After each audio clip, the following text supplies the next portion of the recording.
Donc on va commencer, vu que c'est entéro-entérèque, on va commencer avec les principes qui sont communs aux deux. D'accord? Et après on détaillera entéro et on détaillera entérèque. Donc la première chose, c'est d'ouvrir grand. Je sais qu'il y en a beaucoup qui aiment ouvrir petit, on va faire la plus petite incision. Mais il n'y a pas plus à risque d'un animal qui a mangé un corps étranger qu'il y en a un deuxième. D'accord? S'il était assez stupide pour manger un canard en plastique, il peut largement avoir mangé un autre truc à côté. D'accord?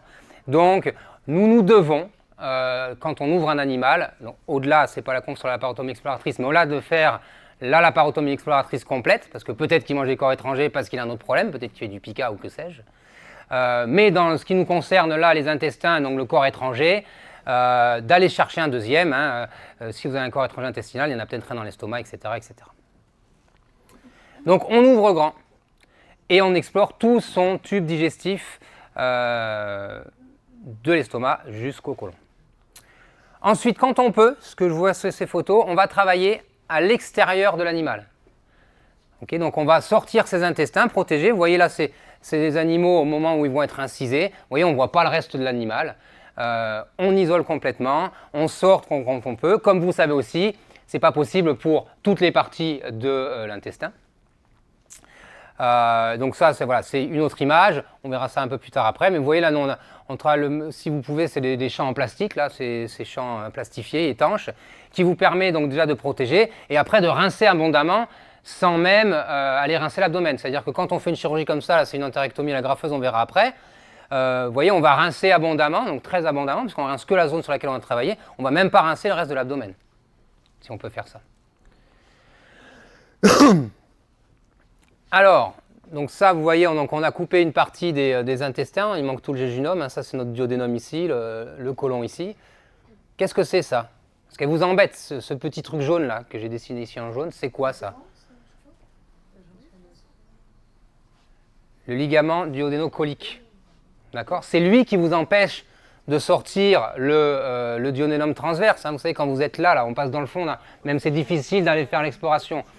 Donc, sachez que lui, vous pouvez allègrement le couper. Hein. Il n'y a rien dedans. Vous tirez dessus, vous le voyez de suite. Hein. C'est même pas vascularisé, c'est à peine vascularisé. Et donc, si vous avez besoin de travailler dessus parce que le corps étranger s'est coincé là, n'hésitez pas à aller séparer le duodénum du côlon. Ça ne va pas faire après des torsions ou que sais-je. Il n'y aura aucun souci. Ce n'est pas la peine d'aller faire ça juste pour l'exploration. Vous le savez bien, vous poussez vos intestins, vous arrivez quand même à voir, même si c'est plus pénible. Mais si vous voulez travailler à l'extérieur sur cette partie-là, on peut le faire très facilement. Alors, qu'est-ce que ça veut dire cette dia? On est toujours sur les principes généraux.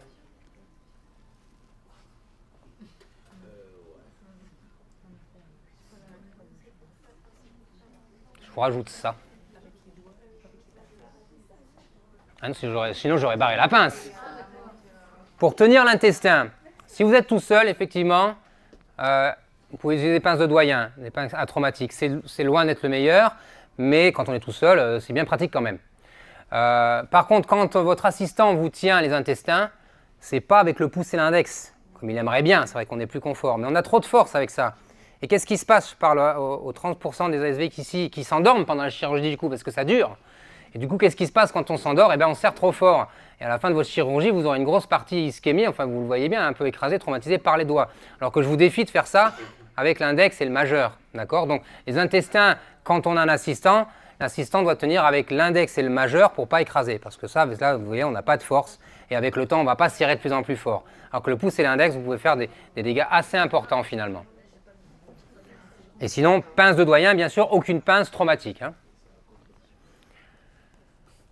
Vous en avez ça du coup des pinces de doyen, hein, ces grandes pinces. Donc pas de clampe traumatique bien sûr. Alors quel type de fil utilisez-vous? On va rigoler un peu. Faut répondre. Donc A, tressé, alors c'est à vous de jouer. Vous utilisez du tressé résorbable, du monofilament résorbable, du monofilament non résorbable, du catgut. Vous ne savez pas ce que vous utilisez, je ne vais pas rajouter ça, mais bon.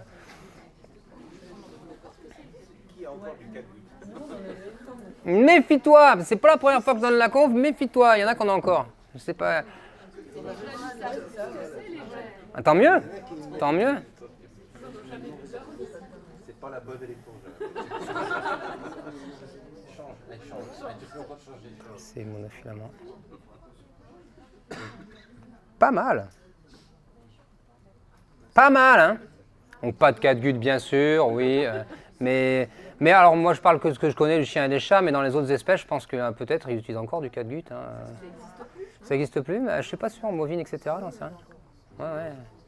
Non. Ça se résorbe en combien de temps le catgut? Alors le problème, c'est que ça se résorbe très vite le catgut et que c'est complètement aléatoire, très inflammatoire.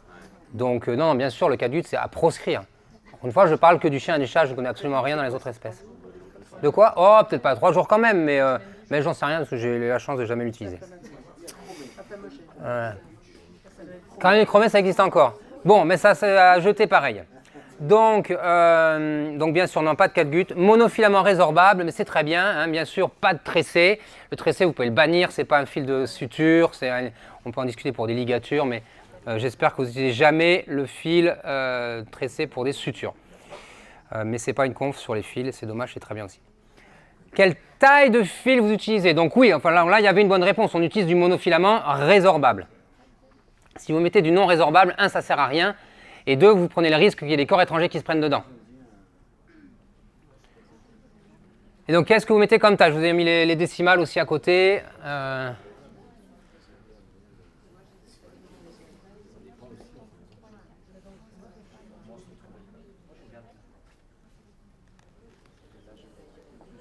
C'est anonyme, hein, vous pouvez y aller, parce qu'il y en a 30 qui ont répondu à la question d'avant, il n'y en a plus que 22 là. Il n'y a pas vos noms, je ne les ai pas non plus. Hein. Il ne va pas arriver une dia où on affiche les noms, c'est pas comme Royal Canin où on voit les noms après. Hein. Promis, il n'y a pas ça. Ça, bon, ça a motivé les derniers. Et regarde, pas de chocolat. Vous voyez, un jour, hein, vous vous souvenez, je pense que vous l'avez, 4-0, 3-0, ça dépend. Donc là aussi, il y a une bonne réponse, entre guillemets. C'est 4-0. D'accord, le 4-0. Hein, et du chihuahua au dog allemand. Alors, chez chihuahua, on pourrait mettre moins. Le 5-0, ça commence à être pénible à manipuler. On en a moins sur les étagères.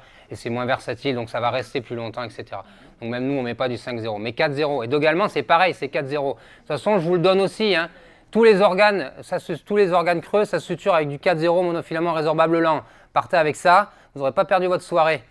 D'accord? On parle de tout, estomac, intestin, vessie, tout. La réponse, c'est 4-0 monofilament résorbable lent. Autre conf. Donc le fil, oui, on prend du monofilament résorbable lent. Dans de nombreuses situations, probablement, il y en a certainement d'entre vous qui le font, vous pourriez utiliser du monofilament résorbable rapide. Et ça passe dans certaines situations avec une cicatrisation retardée, ça pourrait ne pas être assez lent comme résorption. Néanmoins, après, c'est une histoire de... moi, j'ai que 2 fils. Je ne sais pas si vous avez regardé au bloc, hein, j'ai du nylon et du résorbable lent. J'ai que 2 types de fils dans mon bloc. Après, j'ai quelques fils spéciaux pour des chirurgies spéciales, mais moi, j'ai que 2 types. Et donc, je ne stocke pas sur l'étagère un peu de lent, un peu de rapide et de différents, etc. D'accord? Ça vous fait aussi moins de stock, moins d'argent bloqué. Si vous avez des questions, n'hésitez pas, hein, posez-les pour tout le monde. Le biosin, c'est du rapide? Le biosin, c'est du lent. C'est du lent? Ouais. Le Geekomer 631, c'est du lent. J'ai pas le tableau là, c'est pas la conf, mais c'est du lent. Je croyais que c'était du... Il me semblait que le 1,5, pour moi, ça cisaillait plus que le 2. Ah oui, mais à ce moment-là, le 2 plus que... La question, c'était, est-ce que si on prend un fil trop petit, ça cisaille? Non, pas forcément. Alors après, c'est pas des sutures, les sutures, c'est pas des fils qu'on serre, on appose, c'est apposant. Si vous voulez rajouter ça dans la réponse, c'est apposant pour tous les organes, on en parlera pour l'estomac. Mais donc non, ça ne va pas avoir cet effet. Et là, je peux même parler d'expérience. Moi, je fais tout au 4-0, pas cet effet-là. Et par contre, parce que vous avez une suture plus petite, il y a beaucoup moins de trauma, les nœuds tiennent mieux, etc., etc. N'hésitez pas, hein, si vous avez des questions, je vous vois parler, parce que si vous l'avez, probablement d'autres l'ont. Donc n'hésitez pas à lever la main ou à parler comme ça. Alors, il n'y a pas la musculeuse là ici, donc la séreuse, la muscle, la sous-muqueuse, la muqueuse. Quelle suture est indispensable à prendre je vais refaire une question, dans la suture? S'il n'y en a qu'une à choisir. Quelle couche? La séreuse, la musculeuse, la sous-muqueuse, la muqueuse. La sous-muqueuse est à ma gauche.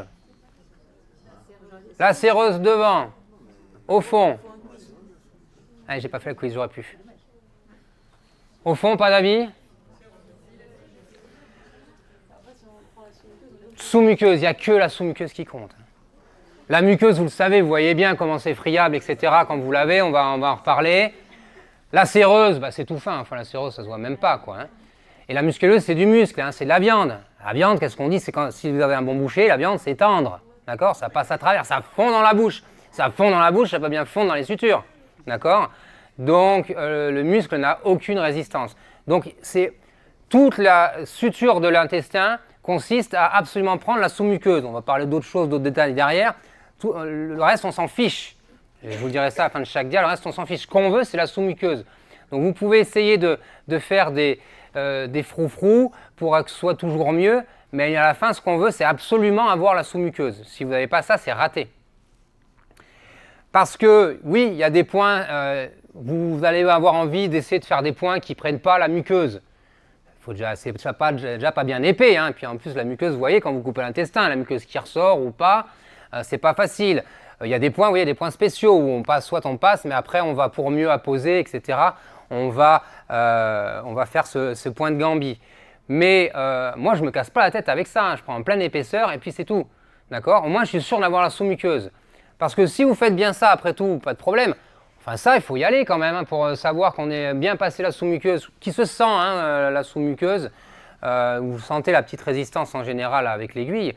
Mais néanmoins, ça, c'est pas toujours facile. Et si en voulant faire ça, vous ratez, vous prenez que la séreuse et la musculeuse, votre point, il sert à rien. D'accord? Donc, vous prenez, moi, je prends en pleine épaisseur. On a parlé avec du fil résorbable. D'accord? Et pas de problème. On me disait, il y a longtemps, qu'il ne fallait pas traverser parce que du coup, par exemple dans l'estomac, ou quoi, le fil allait être digéré plus vite. Alors, il faut savoir que toutes les études sur les résorptions, elles sont in vitro, voire ex vivo, d'accord? En fait, les sutures, quand on parlait tout à l'heure de l'an sur le bio 5, etc., ça change en fonction de l'organe sur lequel tu l'utilises, notamment la vessie aussi, où on a beaucoup de changements de pH, d'acidité.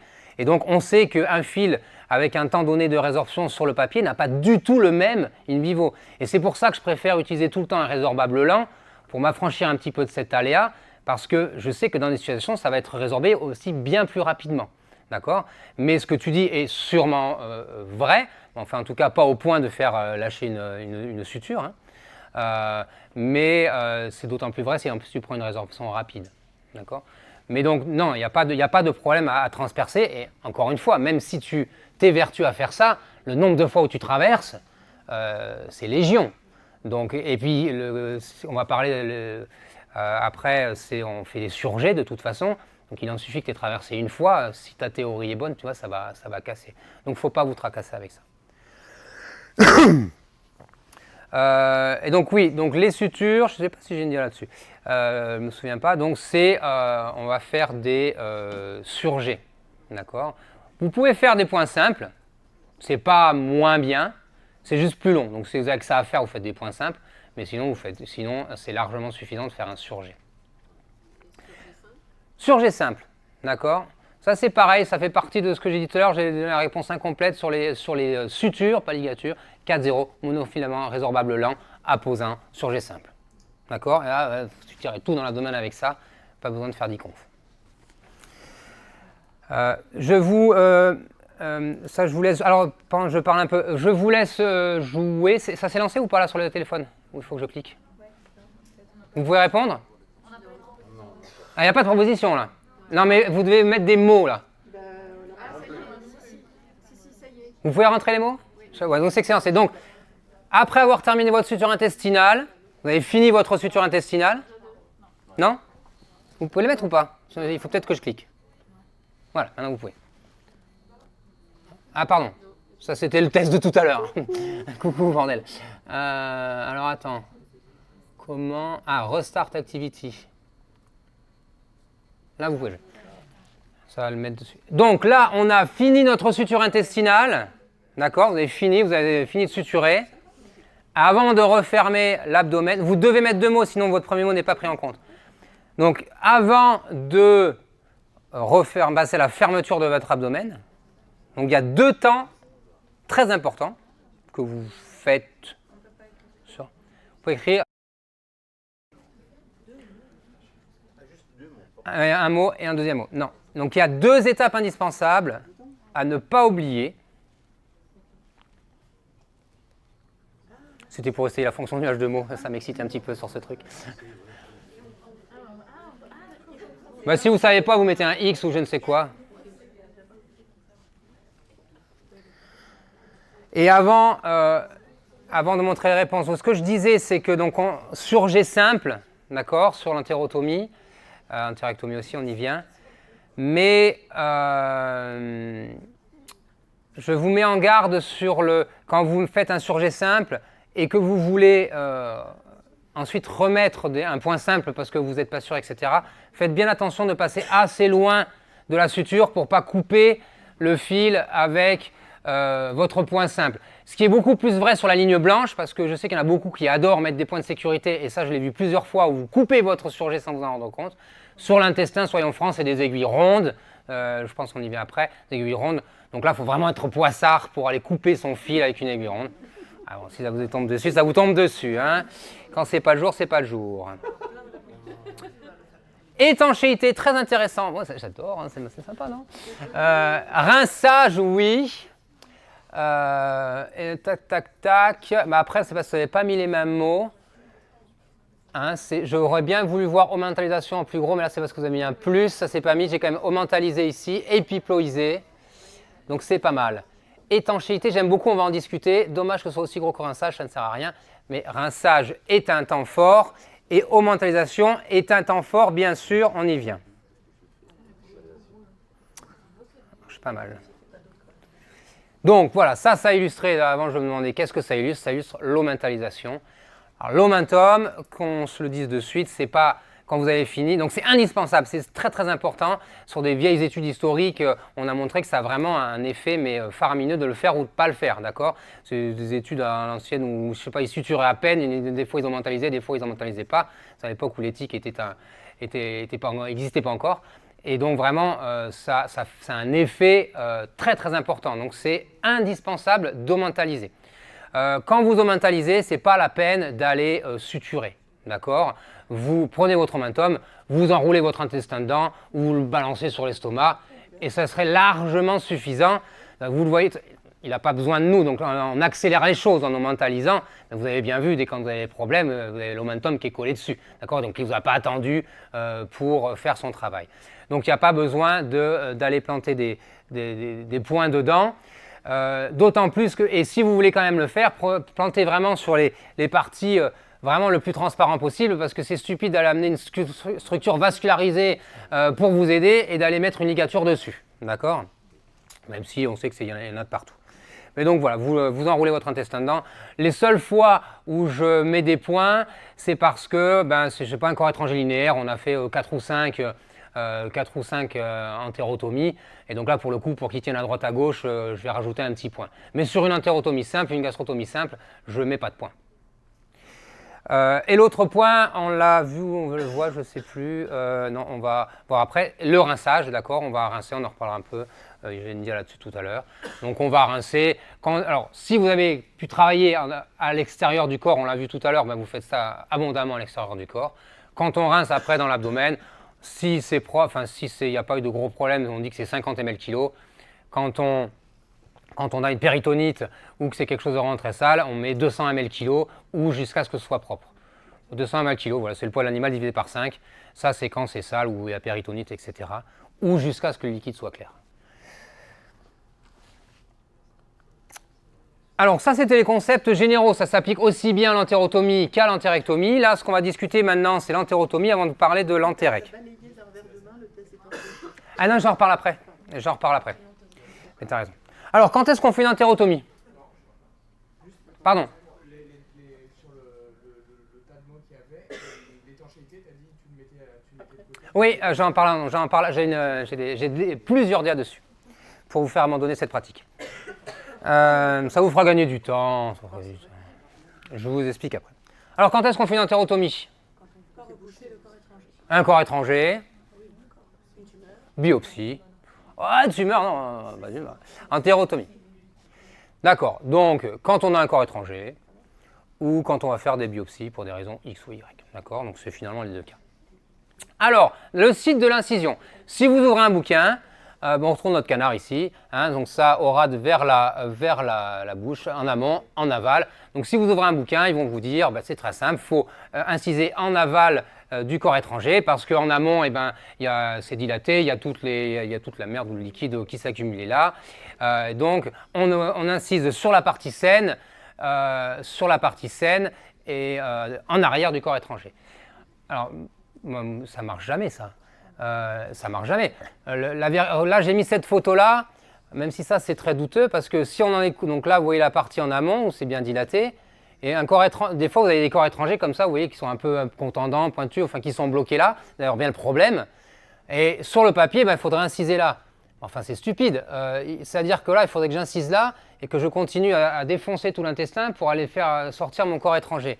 Donc des fois, oui, ça marche. Mais en fait, la vérité, c'est que souvent, on incise, alors bien sûr de ce côté-là, mais souvent c'est sur le corps étranger, dans une partie qui n'a pas trop souffert. D'accord ? Donc là, il faut juste un petit peu de jugeote, et des fois, ça va être en plein milieu sur le corps étranger, parce que là, j'ai mis dans ce sens, mais on peut aussi imaginer que le bout pointu, il soit à ce niveau-là, et donc c'est pareil, je ne vais pas inciser derrière et encore dilacérer encore plus pour faire sortir. Donc voilà, il faut un petit peu de jugeote. On va essayer d'inciser sur un endroit où c'est le moins abîmé possible, si on a décidé que c'était une entérotomie et pas une entérèque. Et voilà, là où c'est encore un peu près rose. Mais donc c'est pas aussi simple que, non, on fait toujours derrière, etc. Je ne suis pas magicien, moi je suis comme vous, je suis devant mon corps étranger, il faut le sortir et il faut réfléchir un petit peu. Donc l'incision, quand il y a un corps étranger, on incise plus ou moins sur le corps étranger. Vous pouvez faire à la lame, avec les ciseaux après c'est plus propre si on peut. Mais surtout, il faut la faire assez grande, d'accord ? Le piège, c'est de faire une petite incision et de déchirer l'intestin avec le corps étranger. Donc on la fait de suite grande, ça cicatrisera beaucoup mieux, ça sera plus facile à suturer, une incision que vous avez fait vous-même avec votre scalpel ou votre ciseau, qu'une déchirure que vous avez créée et qui est peut-être partie pas forcément dans la direction que vous souhaitez.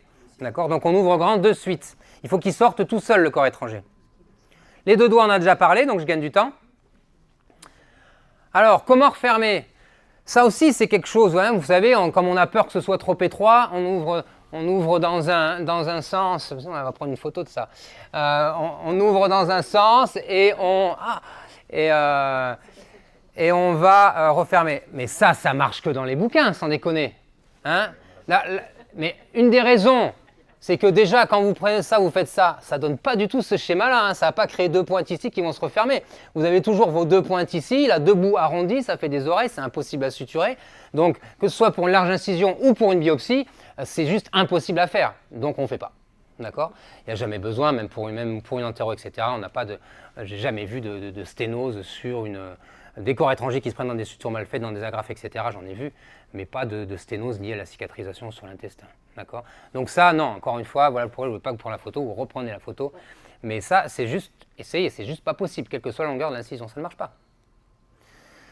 Et c'est dangereux parce que du coup, vous n'avez pas du tout quelque chose comme ça. Ici, vous vous dites que vous avez vos arrondis que vous n'avez pas réussi à faire, ou vous avez, dans le process, vous avez recoupé un peu parce que ça ne va pas, et du coup, vous avez des points de faiblesse dans vos sutures.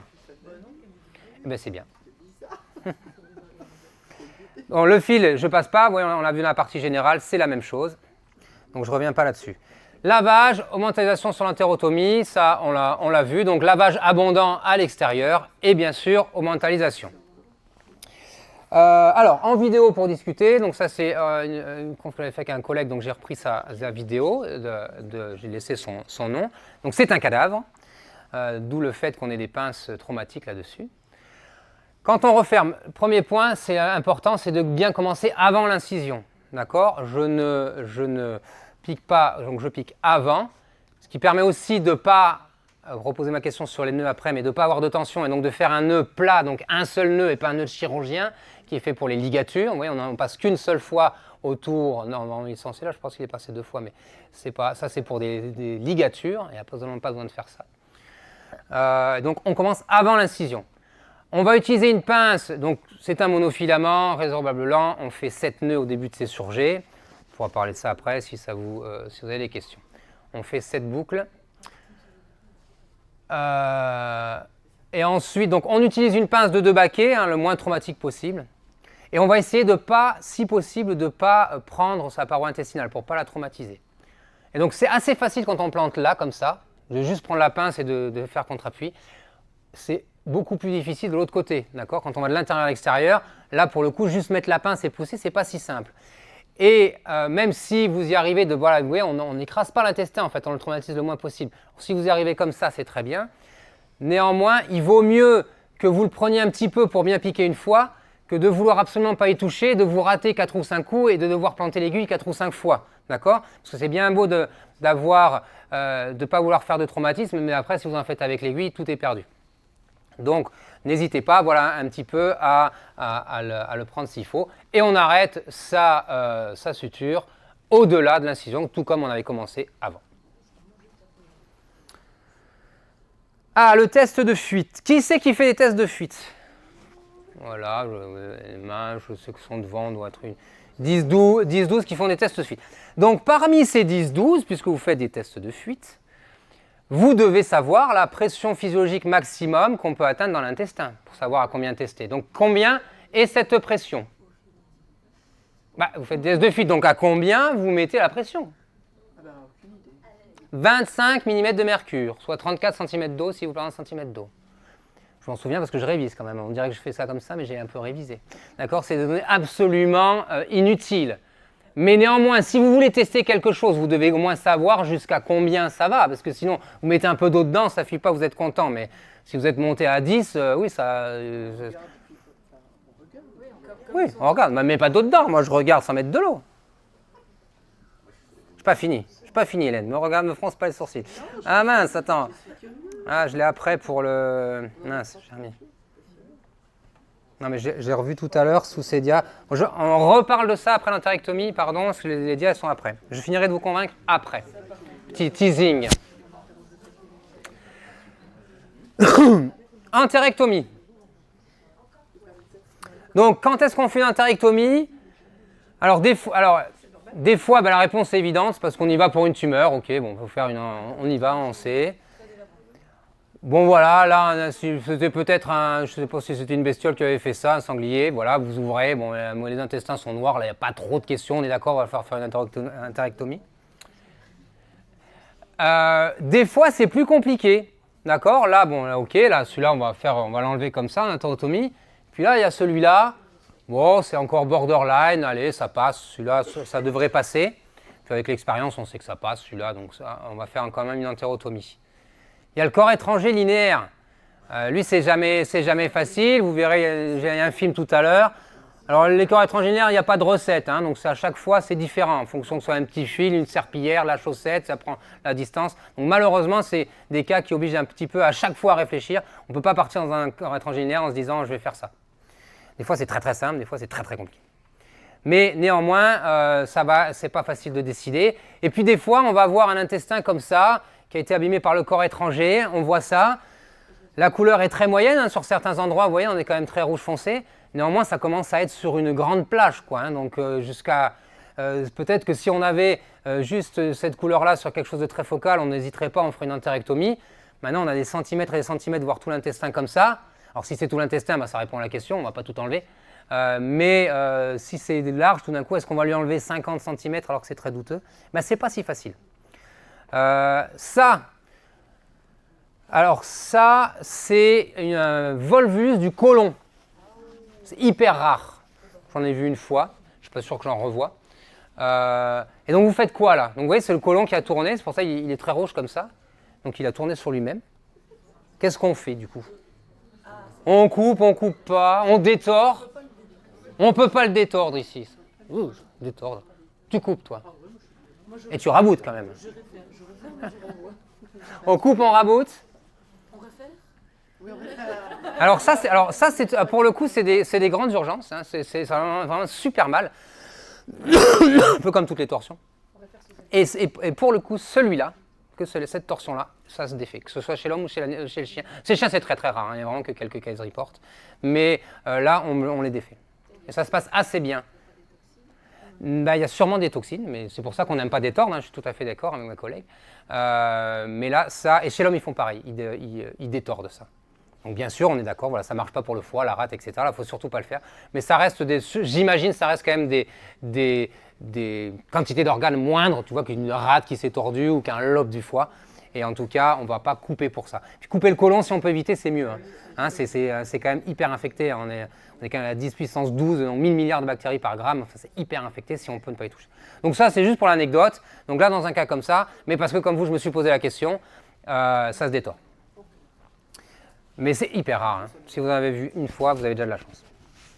Donc, comment on décide? Alors, si vous ouvrez les bouquins, pareil, vous verrez les 4 premiers, d'accord? Couleur de la séreuse, ça on voit bien, c'est noir, vert, j'enlève, c'est rose, rien, je laisse. L'épaisseur, ça c'est un bon indicateur, ça marche très très bien aussi pour l'estomac, d'accord? Si vous palpez, l'estomac, ça peut devenir du papier à cigarette, mais les intestins, c'est pareil, si vous sentez, c'est très très fin, souvent c'est que parce que c'est déjà douteux, la séreuse, vous allez palper, c'est très très fin, c'est souvent que le tissu ne vaut pas grand chose. En aucun cas, soit l'estomac ou les intestins, on ouvre pour voir. Non, mais je le dis. Là, ça fait pas rire, donc non, je le dis, parce que l'estomac, il y en a qui le font. Péristaltisme, encore une fois, les 4 premiers, c'est dans des bouquins. Péristaltisme, moi, le nombre de fois où j'en opère, où ça ne bouge pas un chouïa, heureusement, ils ne meurent pas tous, ceux-là. Donc, péristaltisme, honnêtement, je ne trouve pas que ça aide beaucoup. Étant de remplissage capillaire, il faudra m'expliquer, parce que là, le truc, il est rouge, il est noir, rouge foncé, il est noir, machin. Je ne sais pas comment on fait un temps de remplissage capillaire pour savoir si c'est vivant ou pas. D'accord? Mais c'est ce que vous trouvez écrit dans n'importe quel bouquin que vous ouvrez. Et donc, les autres qu'on a vus qui ne sont pas 10, c'est l'étendue des lésions. Vous l'avez vu, je vous l'ai dit, vous avez du rouge foncé. Si c'est sur un petit morceau, vous allez dire on ne prend pas de risque, je fais une entérèque. Si c'est sur 50% des intestins, là, vous allez dire ok, on va tenter le coup. Le contexte aussi, en fonction de l'état de l'animal, la rapidité qu'il faut de chirurgie, s'il est très très mal par exemple, vous êtes sûrement plus enclin de faire une entéro plutôt qu'une entérèque. C'est vendredi soir aussi à 20h, on va dire oh, ça va passer ça. D'accord. Et puis l'expérience aussi, parce que bon, quand on n'a pas le choix, on n'a pas le choix, mais quand c'est douteux, peut-être que si vous n'avez pas l'expérience de faire des entérectomies, l'animal aura plus de chance avec sa lésion douteuse qu'on va pas faire l'entérèque que de vouloir absolument la faire sans maîtriser le geste. D'accord. Donc tout ça, pour moi, c'est aussi important que les 4 premiers points pour décider si on va faire une entérèque ou une entéro, souvent. Alors, pas de clampe traumatique, ça, oui, c'est un bouquin, un bon bouquin, donc bien sûr, pas de clampe traumatique. On peut mettre des clampes traumatiques sur la partie que vous enlevez, ça on s'en fiche, mais de l'autre côté, des doigts d'assistant, c'est beaucoup mieux. En général, contrairement à ce qui est illustré sur ce très mauvais schéma, j'essaye vraiment de garder, de couper là où je suis le plus près de l'arborisation. Enfin, si ça c'était là, vraiment j'essaye de garder ici, de couper très près des arborisations principales. Je ne suis pas sûr que c'est un grand intérêt, mais ça me rassure de me dire que si ça c'est la partie qu'on gardait, ça me rassure de me dire que même si j'abîme ça ici, les autres vaisseaux ne sont pas loin, ça va être bien vascularisé. Donc j'essaye de me mettre vraiment très près des grosses vascularisations. Pas de clampe traumatique, bien sûr. Les doigts, on en a parlé. Ou pince de doyen si vous n'avez pas de doigt d'assistant. Donc vous voyez, quand je vais couper, là je suis d'accord, on va vraiment couper assez près de cette arborisation ici pour maximiser la vascularisation au niveau du site d'anastomose. Ça c'est la partie qu'on garde, d'accord, et ça c'est la partie qu'on jette sur ce schéma, donc à droite on jette.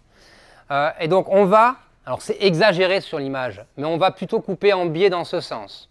C'est exagéré, vous pouvez couper droit. Il faut imaginer que la vascularisation, disons qu'elle est verticale, donc perpendiculaire à l'intestin.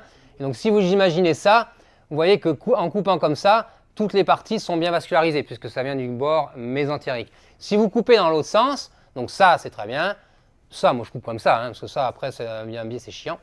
Mais en tout cas pas comme ça, parce que si on en est à se dire que la vascularisation elle vient comme ça, vous voyez qu'ici tout d'un coup là il n'y a plus rien, ça c'est pas vascularisé.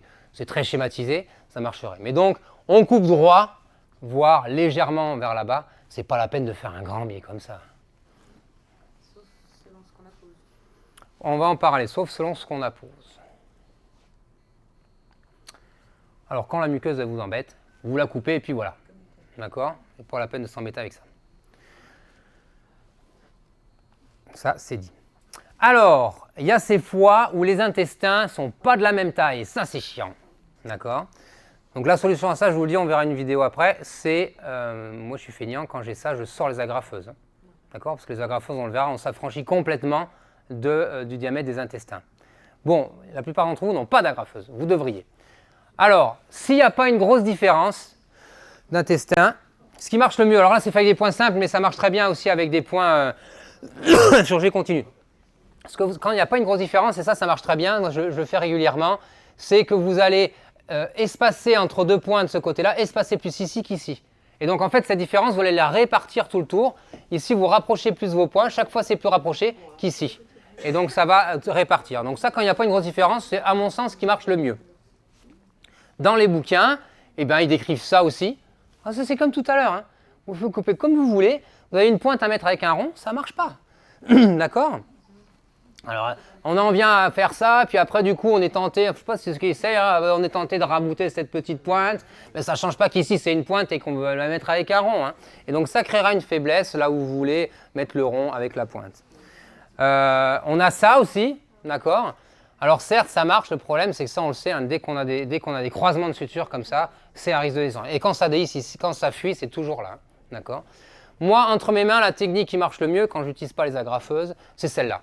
Là, pour le coup, effectivement, on coupe en biais, c'est-à-dire qu'on coupe droit la partie la plus grosse, et je vais couper en biais autant que nécessaire la plus petite partie, et du coup, il y aura un plus gros trou. Ça marche bien. À la fin, effectivement, ça fait un intestin qui remonte comme ça en fonction de comment on a coupé. Mais ça, pour le coup, vous avez un rond avec un rond, et je trouve que ça se fait confortablement. Donc moi, c'est la technique à la main que je recommanderais. Alors, entérectomie à la main, on va continuer à parler sur le film. Donc, alors ça, vous voyez, là, c'est un corps étranger linéaire, en fait. Hein. Donc déjà, je me suis fait chier pendant des heures à le sortir. Et une fois que j'ai fait ça, que mon intestin était déroulé, il fuyait de partout au niveau du bord mésentérique. D'accord? Donc, après tout ça, eh ben, je finis par faire une entérectomie, parce que là, ça fuyait, on ne voit pas, mais ça fuyait au niveau du bord mésentérique. Donc, ça, c'est une pince à fusion tissulaire. Sinon, vous le savez, vous faites vos ligatures à la main, ça marche tout aussi bien. Mais ceux qui sont équipés de fusion tissulaire, ils le savent, c'est aussi très très bien. Là, c'est accéléré, mais donc ça ferme, ça fait bip bip quand c'est cuit, la gâchette pour couper, et c'est très très simple, d'accord? Mais bon, qu'on fasse avec des ligatures ou comme ça c'est juste là un gain de temps, il n'y a aucune différence. Ensuite, on va s'arrêter à la partie qu'on a repérée, d'accord? Et là, évidemment, ça, je ne garde pas, j'ai gardé celle-là ici. Alors là, j'en avais marre, j'étais un peu cavalier, j'ai pas refait d'autres vidéos. J'aurais pu mettre mon clamp avant de couper, vous voyez. Encore une fois, je viens de passer 2 heures à faire des entérotomies partout pour me dire qu'en fait, il faut tout virer. J'en avais un peu marre. Donc, oui, je suis humain aussi. Hein. Donc, vous voyez, là, j'ai choisi de garder cette vascularisation-là. Donc, voilà, je mets mon clamp traumatique parce que c'est la partie qui part. Hein. D'accord? Donc là, j'ai bien fait l'autre côté, je me suis repris. Et on coupe. Alors, parce que je garde du vaisseau, souvent, ça saigne un petit peu ici. Hein. D'accord, mais c'est pas grave. Au début, j'y touche même pas, je le laisse saigner. Hein. Si c'est pas trop fort, je laisse saigner pendant que je travaille. J'ai toujours peur d'aller cautériser ce petit vaisseau. Et souvent, je vais même pas le cautériser. À la fin, je finis par mettre un petit point de 4-0 justement qui me reste pour le ligaturer. Parce que cette vascularisation-là, on la veut. Donc, mon assistant tient entre l'index et le majeur. D'accord, pas de surprise.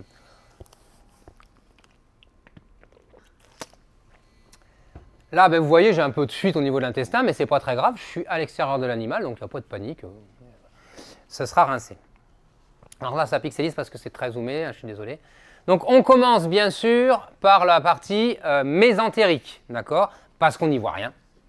Parce que là, il y a tout le gras. Et donc, on est bien content que les intestins soient séparés pour aller mettre son premier point de suture. On va utiliser 2 fils de 4-0. Parce qu'on va faire 2 demi-sutures finalement. Donc, on passe son fil. Donc là, ça, on voit bien ce qu'on fait, même s'il y a du gras. Là, on voit bien qu'on passe à l'intérieur et qu'on ressort. Donc, on est sûr d'avoir pris notre sous-muqueuse. Et on va faire son premier point. Donc là, vous voyez, là même j'ai du mal à voir. C'est pas grave, on tamponne, on regarde, pour être sûr de bien prendre son intestin et pas que du gras.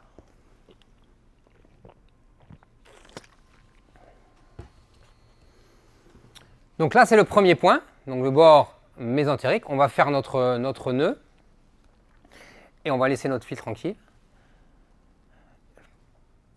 Et ensuite, on va prendre notre deuxième fil pour faire le même point sur le bord antimésentérique. Donc, on aura nos intestins avec deux fils, 2 aiguilles, un partant du bord antimésentérique et deuxième partant du bord mésentérique et le deuxième partant du bord antimésentérique. Donc vous voyez là c'était du Biosyn, enfin moi je travaille avec le fil qu'on me commande, là c'était l'époque Biosyn, maintenant c'est du PDS, ça va, ça vient. Bon. C'est pareil, résorbable lent. Donc là, vous voyez, maintenant, je vais aller placer mon fil sur le bord antimésentérique. Le premier nœud, vous n'avez pas fait attention, mais je n'ai pas coupé le chef court. Dans aucun des nœuds, je coupe le chef court parce que c'est lui qui va servir à finir mon surjet. C'est-à-dire que le surjet du bas va venir se finir sur le chef court du haut, et le surjet du haut va venir terminer sur le brin court du bas. Et puis je vous donne une dernière astuce pour fermer le mésentère si j'y pense. Donc on met notre deuxième surjet, et après on va faire nos deux surjets simples. Hein. Encore une fois, ce n'est pas une faute de faire ça avec des points simples, mais c'est plus long, c'est souvent plus difficile même. Donc autant pas s'embêter. Encore une fois, vous voyez le brin court, je mets un clamp et je laisse. Et ensuite, on va partir, peu importe le sens après, hein, peu importe le sens. Et ensuite, on va faire son surjet simple. Là, vous voyez, vous allez voir, hein, je vais prendre en pleine épaisseur.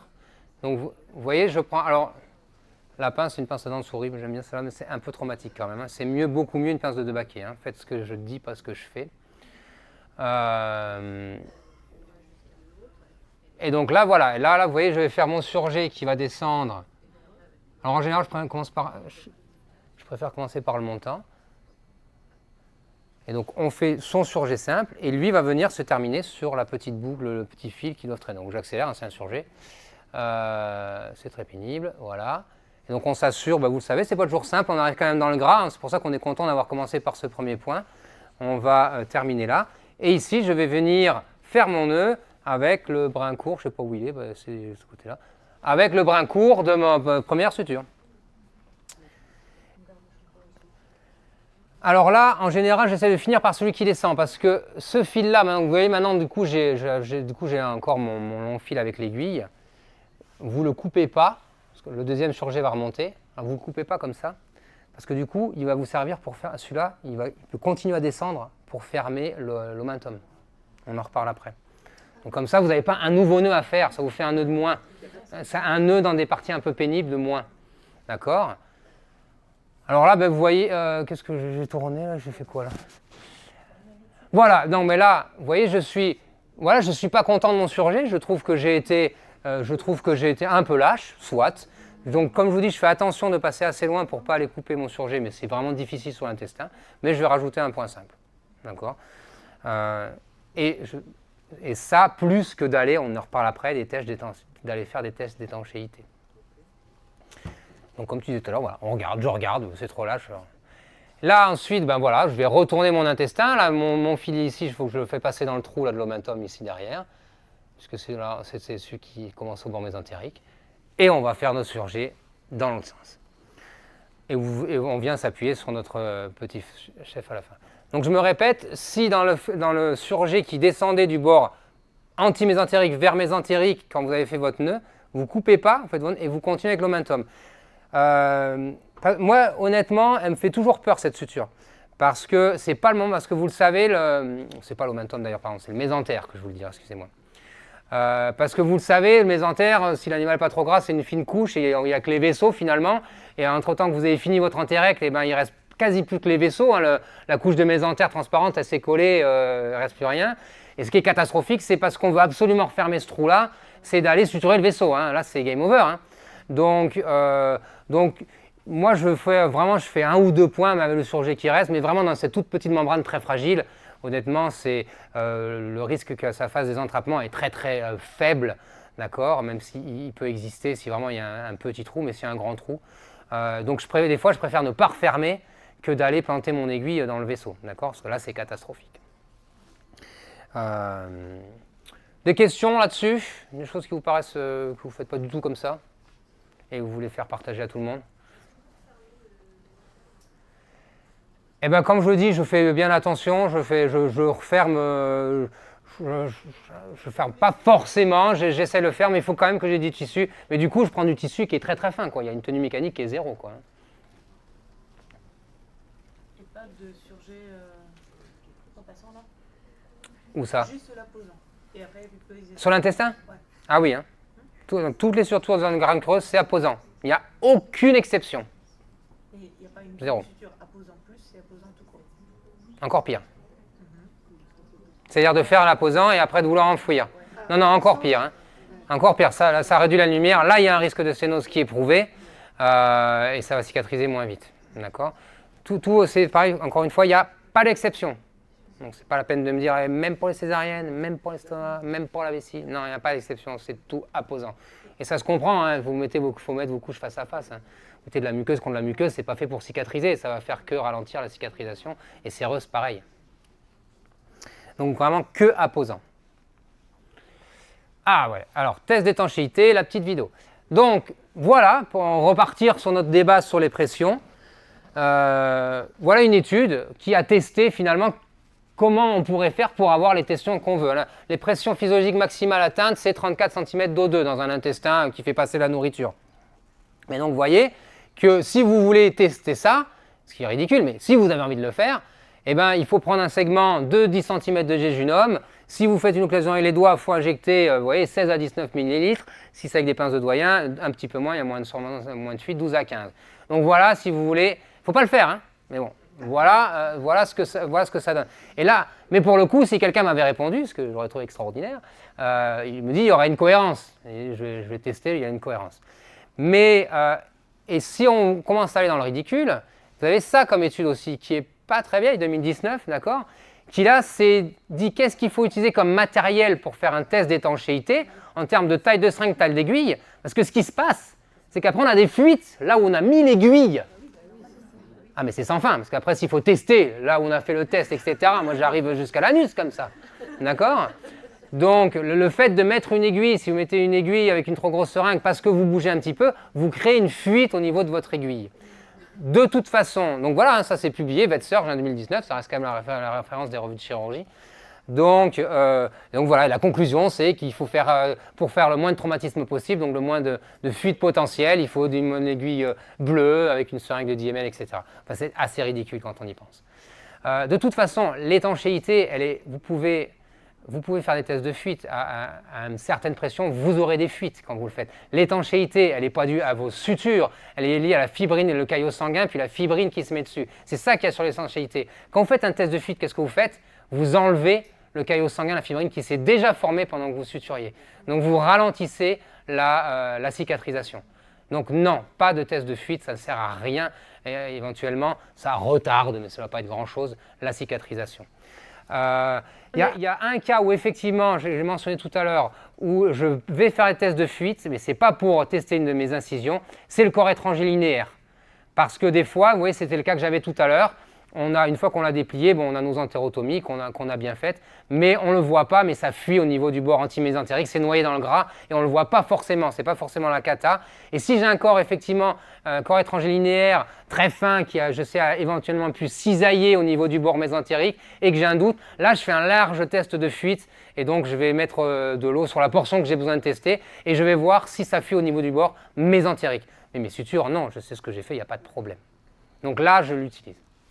Oui. Est-ce que tu peux, si tu as un corps étranger avec un intestin qui est violet-bleu, est-ce que tu peux dire je fais une introtomie d'abord, j'enlève le corps étranger et je regarde comment la couleur de la muqueuse elle change dans les 5 à 10 minutes à venir? Est-ce que c'est quelque chose que tu peux utiliser pour décider est-ce que j'enlève au final un bout d'intestin ou est-ce que je fais juste une suite? Je le fais pas, je n'ai pas le temps. Mais blague à part, je ne sais pas si tu as Z-Drain finé parce que si ça ne revient pas, enfin voilà, quand je parle de l'expérience, ce qui est important, c'est de, quand on le fait, et quand on débute pour les plus jeunes confrères, c'est de faire les choses, mais de se prendre des photos même et se dire là je l'ai laissé, souvent ça passe, soyons francs, là je l'ai laissé et ça marchait ou pas, parce que c'est comme ça qu'on apprend. Et on sait qu'avec le temps, avec plus d'expérience, on sait, là j'en ai vu des comme ça, des pires, c'est passé, etc. Là on sait. Mais quelque chose qui ne redeviendrait pas rose, finalement, je ne saurais pas l'interpréter. Moi, ça ne m'aiderait pas aujourd'hui de me dire non, là, il est resté rouge bordeaux dans les 5 minutes. Ça va.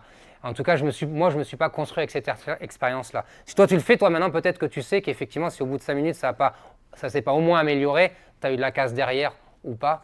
Mais ce n'est pas sinon un signe objectif qui bien précis pour ça.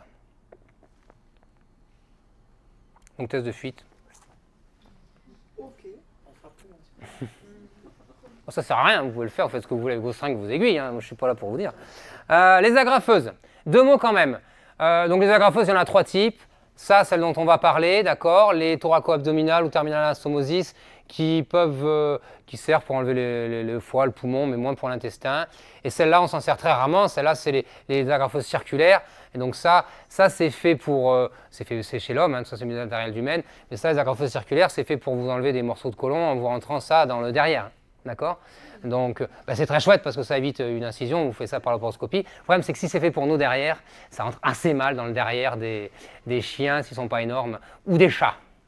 Donc ça sert extrêmement peu. On en a parce que des fois, voilà, c'est un gros chien, etc. Ça nous permet de jouer avec ça, mais ça ne sert pas à grand-chose. Donc sachez ça, les plus importantes à voir, c'est ces deux-là.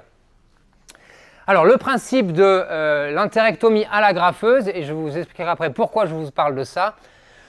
Donc le principe, c'est de prendre 2 anses intestinales, et donc notez aussi qu'on s'affranchit complètement du diamètre de l'anse intestinale. D'accord. Donc ça, du coup, quand tu as une très grosse, une très petite, plus besoin de jouer en biais ou couper, vous mettez un coup d'agrafeuse et c'est fait. Et donc là, en fait, on va créer, vous voyez, un pantalon, d'accord, avec les 2 jambes. Et par contre, donc, avec une série d'agrafeuses, on va voir ça en vidéo. Et par contre, pour pas que ça fuit, bien sûr, on va devoir mettre une deuxième série d'agrafes, on va mettre une ceinture au pantalon pour pas que ça fuit. D'accord. Et du coup, vous voyez, l'aliment passera là, comme ça, par ce trou ici, hein, puisque ici, après, ce sera bouché, par ce trou ici et continuera. Donc c'est comme ça que ça marche, les agrafeuses. Donc ça, c'est une agrafeuse GIA. Ça, c'est une TA sur le schéma, mais vous pouvez utiliser la même agrafeuse. Bon, il faudra une deuxième cartouche d'agrafe. Hein. Cartouche d'agrafe, je ne sais plus combien ça coûte. Aujourd'hui, ça va coûter 140 €, quelque chose comme ça, la cartouche. Donc il en faut 2. C'est sûr que si vous facturez 300 € l'Antérec, il n'y a pas la place pour les agrafeuses. Néanmoins, rappelez-vous que ce n'est pas vous qui payez.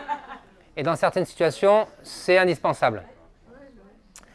Alors, en vidéo, ce que ça donne, la seule chose qui change sur cette vidéo par rapport, je remonte au schéma d'avant, c'est que vous allez voir qu'on peut même le faire, moi je le fais en tout cas, sans couper mon intestin au préalable. Vous allez voir qu'il n'y a pas d'ouverture de l'intestin avant d'avoir mis ma première agrafeuse. Ce qui évite aussi beaucoup les contaminations. Donc, vous voyez, là, j'ai enlevé toute l'étape préliminaire. Donc ça, c'est la partie qui part, donc je mets un clamp traumatique. Mais vous voyez, toute la partie qui va partir, que je vais clamper là, je la laisse. Donc c'est-à-dire que contrairement au schéma où je travaillerai avec 2 bouts coupés, là j'ai 2 bouts qui sont encore reliés par l'anse que j'enlève. Et donc maintenant, ce que je vais faire, c'est comme sur le schéma, je vais mettre le bord antimésentérique contre le bord antimésentérique. Là, vous voyez, pour le coup, il n'y a rien qu'à accélérer dans la vidéo. Je vais mettre le bord antimésentérique contre le bord antimésentérique. Et vous voyez, je vais aller faire mon pantalon ici. Par rapport au schéma, je vous dis, ce qui est bluffant, c'est que vous voyez, je n'ai pas coupé en haut. Mais vous voyez, pour le coup, je n'ai pas d'assistant qui me tient, etc. avec ses doigts. Ce n'est pas ouvert. Et en plus, comme je travaille vertical, je vais grandement aussi éviter la contamination. Parce que la gravité va m'aider pour pas que ça contamine. Donc mon assistant me tient ça. Et donc là, vous voyez, je surprotège. Alors que et donc je vais faire mes incisions pour rentrer mon agrafeuse. L'agrafeuse, vous allez voir, elle se détache avant de se rattacher. C'est 2 parties, d'accord. Et donc, moi, je dois glisser ça dedans, hop, avant de la refermer et tirer. L'agrafeuse, la GIA, elle met 2 rangées d'agrafes de part et d'autre de là où elle a coupé. Donc c'est une double rangée d'agrafes. Et elle coupe au milieu. Elle fait tout ça. Vous allez voir d'un coup de gâchette. Donc elle met 2 rangées d'agrafes, elle coupe et 2 rangées d'agrafes. Donc là, je suis en train de bidouiller la pince. Donc là, je vais faire mes incisions juste assez grandes pour rentrer mon instrument. Vous voyez, à la lame de 11, toujours sur le bord antimésentérique. Alors, ce qui est intéressant de voir là aussi, c'est que je vous dis, c'est du temps réel, hein, donc c'est vraiment hyper rapide. Donc là, vous voyez, j'ai tellement peu de contamination que j'ai fait les 2 d'un coup. Hein. Si vraiment j'avais peur, j'aurais pu mettre une incision, mettre l'agrafeuse. Je glisse mon agrafeuse dedans. Donc vous voyez les doubles rangées d'agrafes, là où on voit passer la lame et la double rangée d'agrafes. Je fais pareil de l'autre côté. Donc les poignées, ça se restérilise. Hein. On sent juste la cartouche d'agrafe en fait.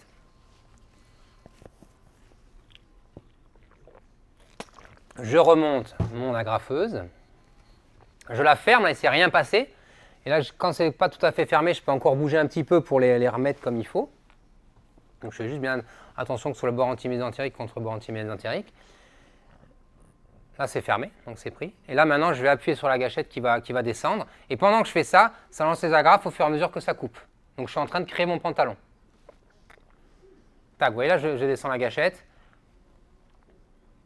Voilà. Ensuite, je remonte la gâchette pour enlever la lame. Voilà, je bataille parce que je ne connaissais pas ce type d'agrafeuse, donc là, je ne savais plus l'ouvrir, donc je ne pouvais pas rendre l'animal comme ça. Donc c'est pour ça qu'il y a un petit flottement là, j'arrive plus à ouvrir ma pince. Voilà, donc, et voilà. Et donc là, vous voyez, j'ai créé le pantalon qu'on avait tout à l'heure. Faites abstraction de cette partie que je vais finalement couper. Mais vous voyez, j'ai créé mes deux jambes et la communication entre les deux. La longueur de mon entrejambe dépend de la graffeuse, d'accord? Mais qui peut le plus, peut le moins. Si vous voulez acheter une agrafeuse, là c'est genre une la plus longue, et puis vous enfoncez moins, vous aurez moins d'ouverture. Les autres agrafes elles partiront dans le chien, ça marchera aussi bien. Là on fait juste attention, vous voyez j'ai une série d'agrafes là, une série d'agrafes là. Quand on fait le deuxième, qu'on peut faire avec une GIA, encore une fois, c'est mieux, ça c'est moins bien ça. Il faut juste faire attention de ne pas superposer les deux ici. Très important les deux rangées d'agrafes, sinon on va avoir du mal à voir l'étanchéité. Donc on décale un tout petit peu. Vous voyez, je vais juste décaler le devant du derrière du pantalon. Vous voyez, je décale un petit peu pour pas que les rangées d'agrafes soient l'une sur l'autre. Alors l'ETA, elles lancent juste une double rangée d'agrafes, elles ne coupent pas, etc. Les prix des cartouches sont les mêmes. Donc encore une fois, là, il faut faire ça maintenant avec une GIA. Il y a même une petite étude sur le sujet. Elle m'a juste mis 2 agrafes, donc là, il va falloir couper avec une lame. Couper du bon côté de la graffeuse. Alors, sur l'intestin, ce sera juste décevant. Quand vous coupez du mauvais côté sur un poumon, c'est plus que décevant. D'accord? Donc, vous coupez du bon côté des agrafes pour enlever. Et donc, on va voir. Et donc là, voilà, une gâchette, pareil, ça me clique les agrafes. On coupe. Donc, vous voyez, ça bute un peu parce que je suis en train de croiser mes agrafes d'avant.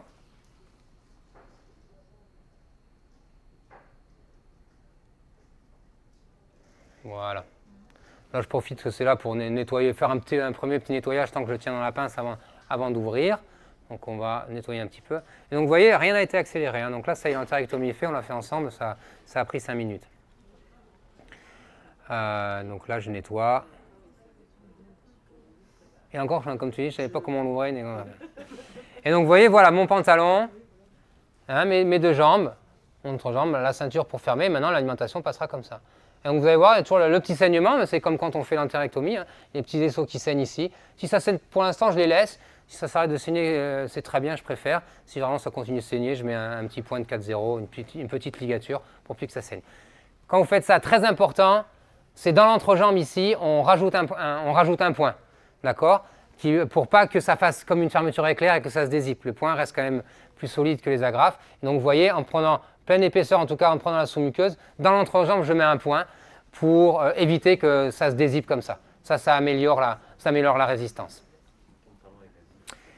Et voilà, donc ça c'est... Alors pourquoi je vous parle de ça?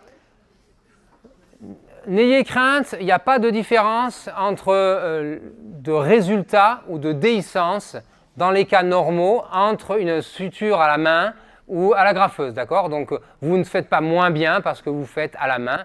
Moi, je vous dis, moi je fais à la main, si je n'ai pas une grosse différence de taille ou si on y revient dans un cas de péritonite, je fais à la main. Ça marche très très bien, il n'y a pas de différence, les études le montrent, d'accord? Vous ne faites pas moins bien. Par contre, ce qui a été prouvé aussi, c'est que dans un cadre de péritonite, là, il y a quasiment 3 fois plus de déhiscence avec des sutures manuelles qu'avec des sutures anatomiques. Ça veut dire, et c'est publié, ça veut dire que dans un cas de péritonite, vous devez faire l'entérectomie avec des agrafeuses, sinon il y a une perte de chance pour l'animal. Voilà ce que ça veut dire. Alors que dans cette même étude, sans péritonite, 8%, 4%, ce n'était pas de différence significative. Quand il n'y a pas de péritonite, on retombe sur les données déjà montrées. Que vous fassiez à la main ou à la graffeuse, vous aurez le même résultat. Mais péritonite, agrafeuse. Non, passe. Donc pour finir sur entéro-entérec, on travaille hors de l'abdomen de l'animal. Monofilament résorbable 4-0 apposant, ça sert pour toutes les confs. Bien prendre la sous-muqueuse, rinçage idéalement, extracorporel.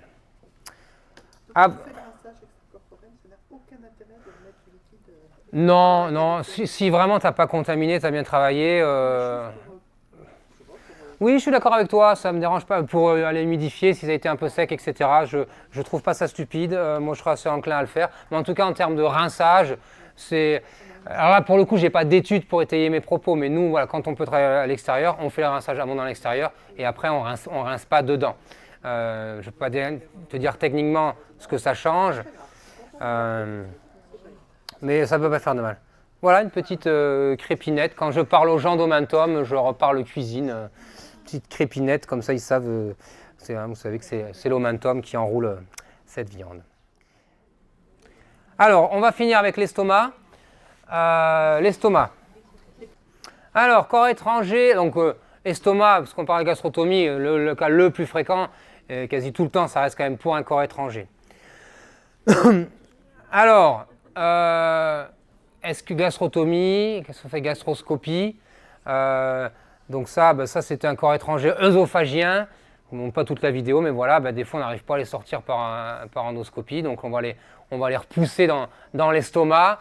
Je vous montre que le début, là c'est la petite pince, après on s'est énervé, on a pris des grosses pinces, ça ne veut pas sortir, on finit par le pousser dans l'estomac.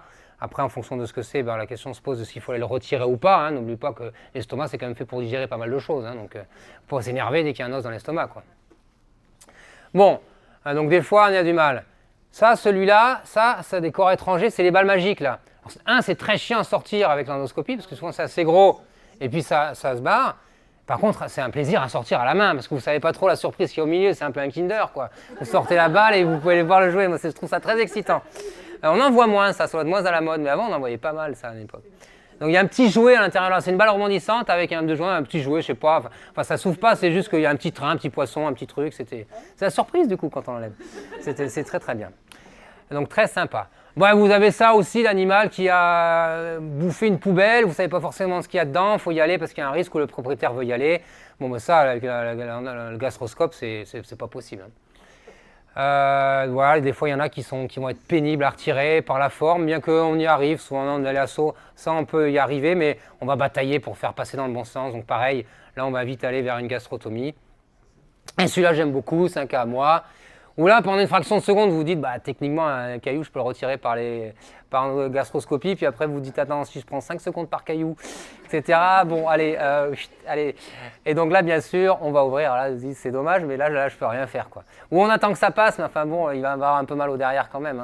On va en parler de derrière. Allez, on y va. Donc voilà, il faut gastrotomie, bien sûr. Même principe qu'on retrouve, c'est pour ça que je vais plus vite, même principe qu'on retrouve que pour les entérotomies. C'est pas parce qu'il a un corps étranger dans l'estomac qu'il n'y en a pas un deuxième ailleurs. Donc il faudra bien faire gaffe qu'il n'y en ait pas un deuxième. Parce que ça arrive, nous on voit ça, pas dire souvent, c'est un peu exagéré, mais de temps en temps, un animal que vous avez opéré qui revient parce qu'il est occlus, parce qu'il y avait un deuxième noyau de pêche, ça c'est vraiment une réalité. Donc attention à ça. Et c'est très difficile de justifier qu'on passe à côté de ça, parce que notre travail quand on ouvre un abdomen, c'est de faire l'exploration complète et en l'occurrence pour l'intestin, d'aller tout palper. C'est un devoir. 2 mots sur la gastrotomie. J'espère que vous connaissez ces fiches très complètes et très bien faites, faites par l'AVAC sur les antibiotiques, qui sont maintenant déjà la V2 ou la V3 qui sont mis à jour. Ça, c'était de la V1, j'espère que ça a été corrigé, je n'ai pas été voir. Mais donc, sur les chirurgies de l'estomac, qui est une chirurgie propre contaminée, l'estomac, le pH, c'est quasiment stérile à l'intérieur. Donc, contrairement à ce qui est marqué sur ces fiches-là, non, il n'y a pas besoin d'antibiotiques pour une gastrotomie. C'est super propre, il n'y a vraiment pas besoin d'antiprophylaxie. Donc, non, pas d'antibiotiques pour l'estomac. Alors, première étape, on ne peut pas extérioriser tout l'estomac, je suis d'accord, n'allez pas me couper des trucs autour, on ne peut pas tout sortir. Néanmoins, on va protéger, vous voyez, on protège un maximum. Et on va travailler avec des points d'appui pour permettre de verticaliser un petit peu la partie sur laquelle on travaille et de céder de la gravité pour ne pas avoir de contamination. Donc, on met ces grandes compresses, la compresse abdominale américaine, vous appelez ça comme vous voulez, pour protéger. Et on met des points d'appui pour manipuler l'estomac. Donc là, n'importe quel fil, en pleine épaisseur, ce n'est pas la peine de se prendre la tête. On prend 2 petits clamps et ça va nous permettre de travailler vertical.